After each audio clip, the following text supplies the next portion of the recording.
दोस्तों आपको यदि इस तरह के कहने की कंपटीशन में यदि घनमूल मिल गया और कहने की आप वो वाला फुल मेथड से बनाने के लिए कोशिश कीजिएगा तो टाइम आपको काफ़ी ज़्यादा ले लेगा। तो इस टाइप को कहने की बनाने के लिए देखिए सबसे शॉर्ट ट्रिक यहाँ पे क्या है, ये जो है ना 3 डिजिट को क्या कर देना है, छेक देना है।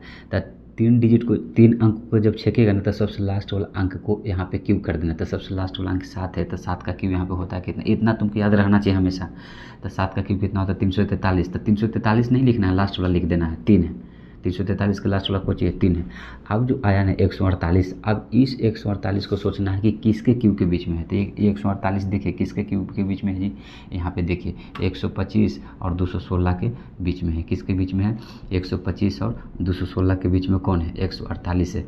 लेकिन जो आया ना तो हम ये जो यहाँ पे 125 और 216 में जो सबसे छोटका रहेगा उसी को लीजिएगा। तो सबसे छोटका कौन है, ये दोनों के तो बीच में आता है 148, लेकिन सबसे छोटका कौन है, 125। 125 है के कर 5 का ना, तो 5 हो गया, इसका 53 आंसर हो गया। चलो इसको देखो यहाँ पे, मान लीजिए कि यहाँ पे इस तरह से 304 है, ठीक है।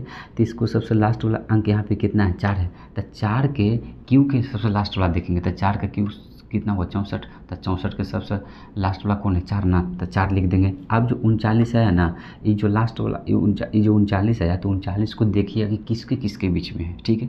तो 39 है जी यहाँ पे 64 और यहाँ पे 27 के बीच में यहाँ पे 39 है, ठीक ना। अब यहाँ पे क्या करेंगे कि ये जो सबसे छोटका रहेगा उसी को लीजिएगा। तो 64 है यहाँ पे 27 में, यहाँ पे 64 है 27 में कौन छोटका है, यहाँ पे 27 है। तो 27 है किसका, क्यों, 3 का, तो 3 यहाँ पे आंसर हो गया। चलो इसको देख लीजिए यहाँ पे जी कि ये तीनों डिजिट को यहाँ पे 3 अंक को छेकिए।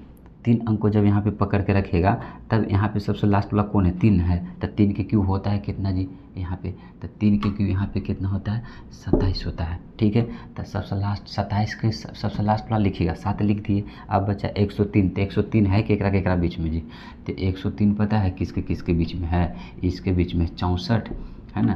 103 है जी किसके किसके बीच में है, यहाँ पे 64 और 125 के बीच में है, ठीक है। तो 64 125 के बीच में, 64 और 125 में छोटका कौन है, 64 है। तो 64 है किसका, यहाँ पे देखिए 4 का ना, अरे 4 का क्यों है ना, तो यहाँ पे 4 हो गया, 47 हो गया आंसर इसका। बस चलिए कोई एक आध और एग्जाम्पल देख लीजिए। मान लीजिए कोई एक एग्जाम्पल ले लिया अगल का कि यहाँ से देता है आपको 3, 91 125, ठीक है, 91 125। तो 3 डिजिट को आप छेकिए, 3 अंक को छेकिएगा तो सबसे लास्ट वाला यहाँ पे क्या होगा, सोचिए सबसे लास्ट वाला यहाँ पे क्या होगा जी, सबसे लास्ट वाला यहाँ पे 5 है। तो 5 के यहाँ पे जो क्यू होगा ना, 5 का क्यू कितना होगा, देखिए 125 होगा, ठीक ना, क्या होगा 125। तो यहाँ पे 5 लिख दीजिए। अब बताइए 5 हुआ, तो अभी जो ये 91 हुआ, तो 91 है केकर बीच में, तो 91 है यहाँ पे 64 और यहाँ पे 125 के बीच में है ना, 91 के बीच में है ना। तो सबसे छोटका कौन है 125 और 64 में, 64 है। तो 64 है केकर के 4 का, तो यहाँ पे 45 इसका आंसर हो गया, ठीक ना। तो इस तरह से कहीं कि बना सकते हो।